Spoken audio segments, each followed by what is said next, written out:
Here at home, the effects of OPEC's decision to cut crude oil production could be just starting to impact Americans. The oil cartel will cut 2 million barrels a day in production starting next month.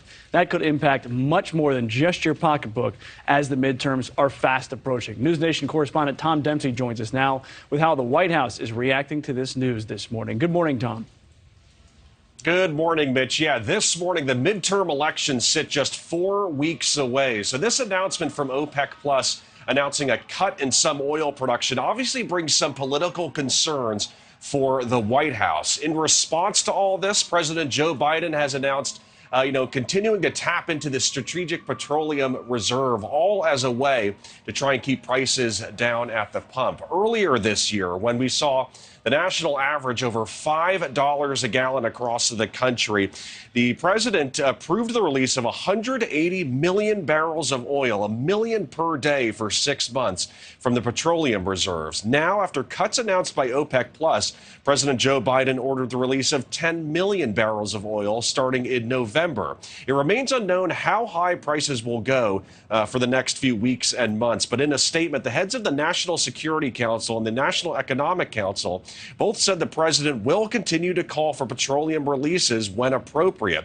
before calling on energy companies to do their part by closing the, quote, historically large gap between wholesale and retail gas prices to make things easier at the pump. Now, it's interesting to note this situation led to the U.S. Oil and Gas Association, which represents oil and gas workers and producers, almost mocking the president, posting a tweet saying the White House has one option left, and it's the one option they should have never turned away from in the first place. The U.S. oil and gas industry.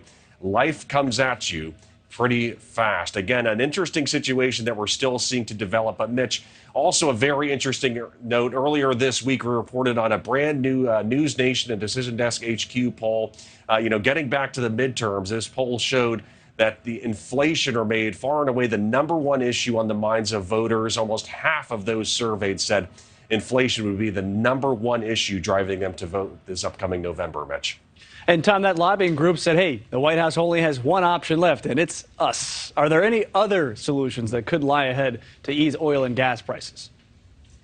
Yeah, obviously, the White House wants to find all sorts of options to keep things easy at the pump for people all across the country. The White House press secretary, speaking to reporters just yesterday, saying the president will also consult with Congress as far as finding a way forward to keep prices low at the pump. And also, earlier this year, when we really saw that, crisis with gas prices, with the national average creeping above $5 a gallon, President Biden brought up, a federal gas tax holiday, which would also help keep prices lower. Still remains to be seen if that will even be considered for these upcoming few weeks and months, Mitch. Tom Dempsey, thank you for that report.